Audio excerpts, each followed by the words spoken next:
Yung morning po mga kasaka. At sa oras pong ito ay maghahanda po ako at mag-grass cutter. Ayun nga po sa tricycle ko.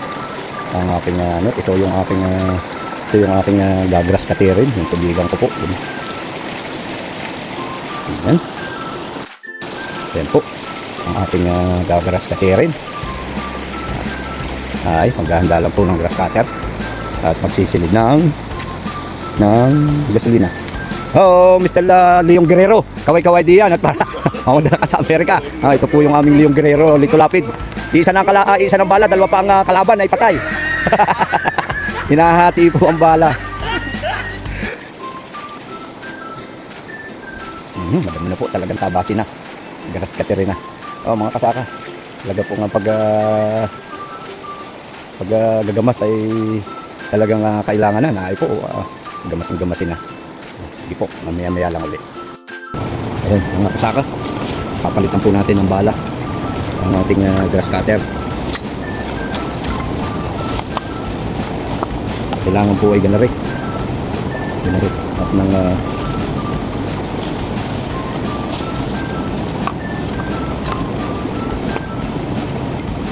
para hindi masyadong mahirap sa bato. Yung ganari po kasi na pag tumama sa bato natitipak ay baka po tamaan ng kung sino nasa kalapit o posibleng tamaan ng operator. Kailangan po pati marunong kayo magganito, magpalit-palit pag ganito ang gamit. Pag hindi po ay di iuupa ay another expenses po sa kapwa kasaka natin. Kaya kailangan ay marunong ka mag-operate, mag-igi ng mga pag na-shot na yung mga shooting trouble, yung nasisiraan ka ng gamit habang gumagamit ka na tigil, mamatay. Kailangan po ito marunong mag-shooting yung mga ganong trouble naiigi.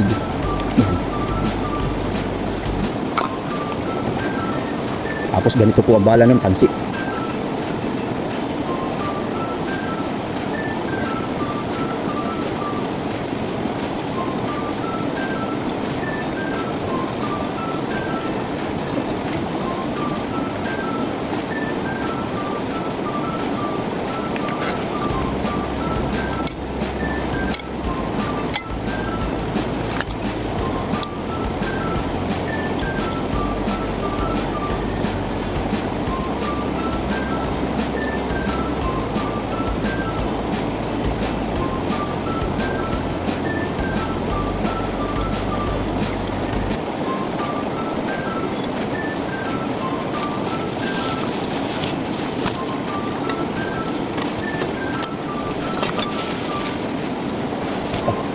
Ang dami yung niyahada.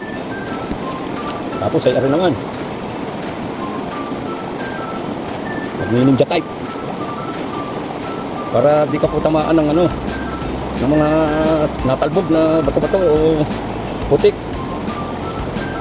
Tapos huwag ganare magagana na po. Di cover ho yung ating mata. Kailangan po dito ay may cover talaga at gawa ng sisira po ang ating pagtingin. Doon natamaan sa mata.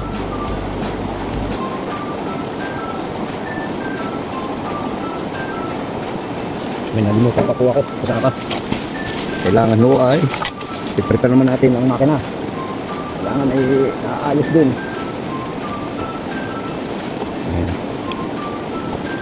Lalagyan po natin ng sabi nga ay hindi lang gasolina. Kailangan ay langis din po para yung mga gear ay nadulas. Hindi ho tayo gagamit lang ay ayos na. Hindi ho.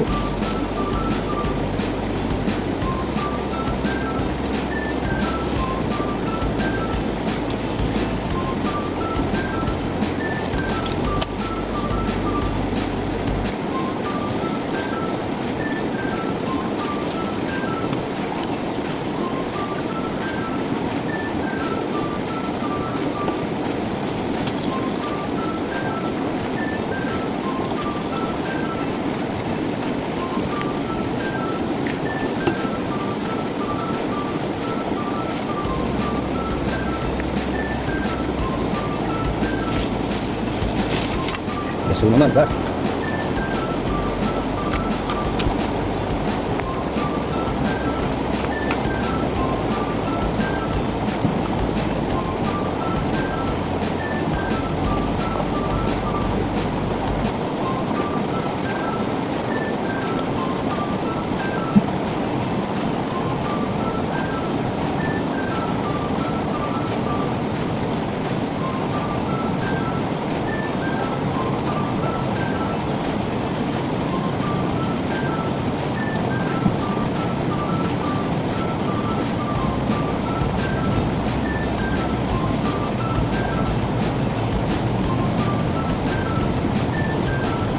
Sorry po, kagandahan. Puti po kailangan tayo.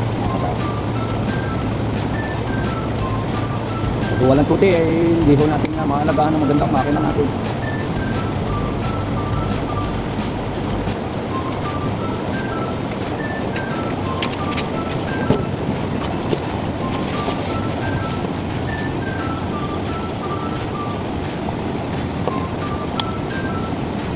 Ayan, naibalik na po natin. Start na. Tuling! Oh, morning po. Anong gagawin mo? Gagrass cutter ho. Mukhang magpapag-away kasi mo ah. Oo. Isa mo lang. Huwag sa kapwa. Masama yun na kadomeng. Pagka-away tayo. Ano, sila na lang muna ako makapag-away. Huwag lang tayo.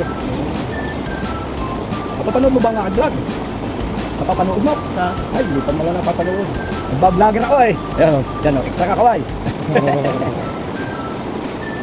kita wala ba? Oo. Lagi kita eh.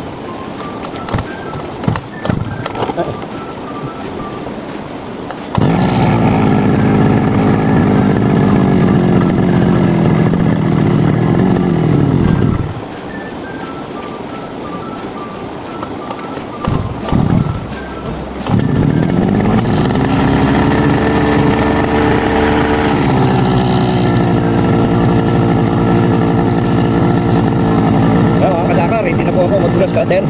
Papainit lang tayo. Ayan. Talagang full battle na tayo sa pag-grass cutter mga kasaka. At tayo nga oh. Naiinit na po natin. Sige po. Kaya po ulit mga kasaka.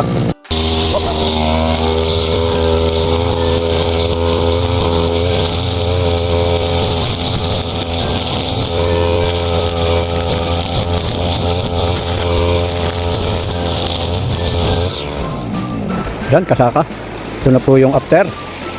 Kanina, ito yung before. Yan.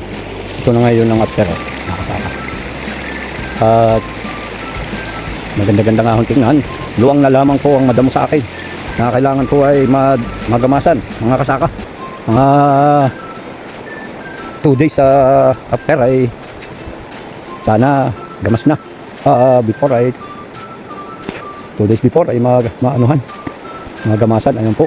Ay, talagang yan ang damo. Tititigan po natin. Ayan, medyo against the light sa akin eh. Pero maganda-ganda po naman ang aking palay sa ngayon. Wala pa po itong abono. Ang pag-a-apply po ng abono ay dapat ay 7 days after transplant.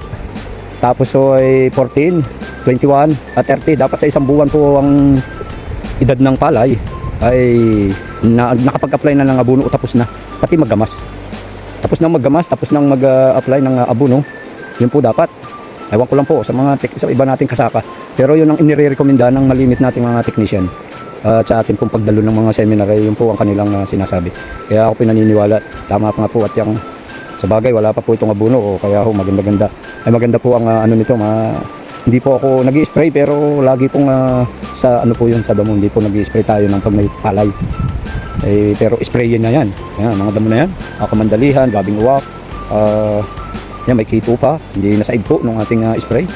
Ito talaga ang problem namin. Parang nadadali lang ay dahon pero yung ugat ay hindi po nadadali ng aming pang-spray na sabi nga ay gramoxol o kaya ay paraquat. Yan.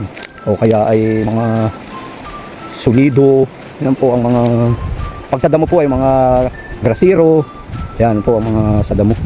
Pero pag huyang sa tubig, hindi ho pwede. Kung nakita po ng itsura ko, matalangang walang putik. Gawa nga ho nung tilabsik ng ating grass cutter. Yan. Sige po mga kasaka, at magandang tanghalian na. At ngayon, ay manananghalian po muna. Hindi na nakapag-snack at yung libang sa pag-grass cutter. Ako po ganun mga kasaka, pag may trabaho, ay pati pagkain nalilimutan. Ay siguro yung mga isang linggo kung hindi kumain ay palagay ko ay di na ninyo ako makikita kasaka. Kaya huwag kong kalilimutan ang pagkain. At okay lang na merienda ang malimutan pero ang pagkain ay huwag. Ano po mga kasaka. Sige po.